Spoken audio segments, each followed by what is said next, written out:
Esta pregunta es un caso clínico de amenaza de parto pretérmino. En el caso clínico nos hablan de una paciente gestante de 31 semanas, es decir, por debajo del término, por debajo de las 37 semanas, que inicia con contracciones y en la exploración cervical se objetiva un cervix dilatado 2 centímetros, borrado un 70% y dinámica regular.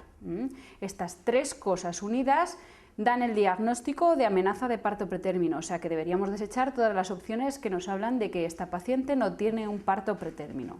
En el momento en que nosotros diagnostiquemos un parto pretérmino es mandatorio tratar e ingresar a la paciente. El tratamiento del parto pretérmino es siempre hospitalario y siempre debemos asociar tres medicamentos. Uno, el tocolítico, que ya sabéis que de elección es el atosiban.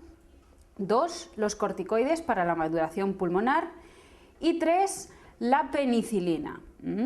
Esto con frecuencia se olvida. La penicilina se debe instaurar porque, por definición, una mujer con una amenaza de parto pretérmino no vamos a saber cuál es el estado de su exudado vagino-rectal y es uno de los presupuestos, de los 4 presupuestos bajo los que sí que debemos dar profilaxis antibiótica intraparto si no disponemos del resultado del exudado.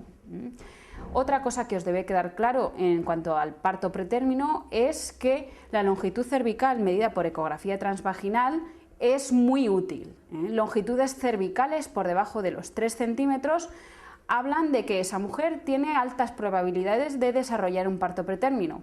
Sin embargo, una longitud cervical medida por ecografía de más de 3 centímetros tiene un alto valor predictivo negativo para parto pretérmino, es decir, que longitudes por encima de los 3 centímetros hacen que esa paciente tenga improbable el diagnóstico de parto pretérmino.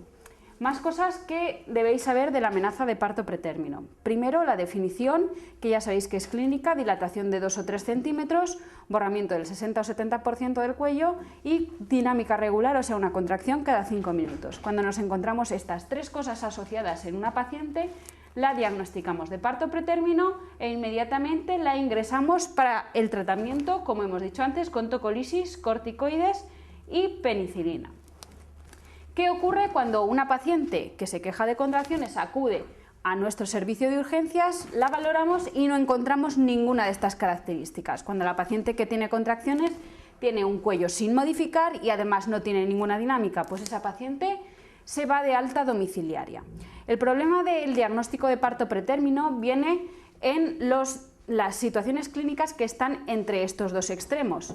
Es decir, primer caso, que la paciente que acude con contracciones a urgencias venga con el cuello del útero modificado, pero que no tenga contracciones. Eso no quiere decir que no haya tenido contracciones. Esa mujer que ha modificado el cuello del útero ha tenido contracciones en su casa y se han frenado en el momento en que nosotros la estamos explorando.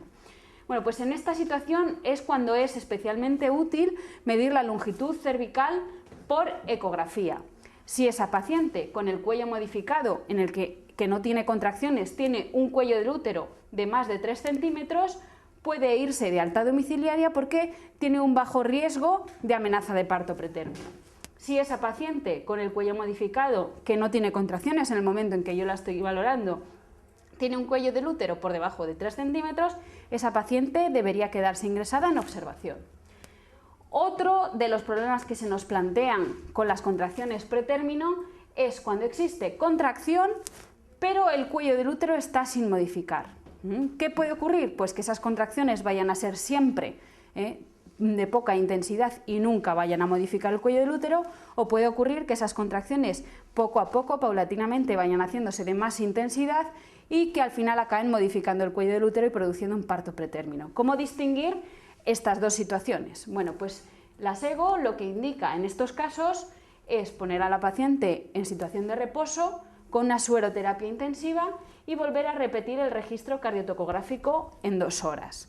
La sueroterapia frena las contracciones porque al producir un aumento de la volemia, la oxitocina, que también se llama vasopresina, disminuye su secreción.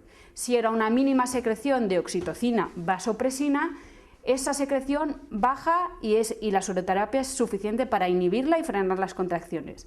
Si por otra parte la oxitocina tuviera un nivel muy elevado, oxitocina vasopresina tuviera un nivel muy elevado y por eso se produjeron las contracciones, la sueroterapia no sería capaz de frenar esas contracciones. Bueno, pues si después de este tratamiento repetimos el registro en 2 horas y la paciente no presenta contracciones, se puede ir de alta domiciliaria. Si después de 2 horas de repetido el registro persisten las contracciones, la paciente se debería quedar ingresada en observación.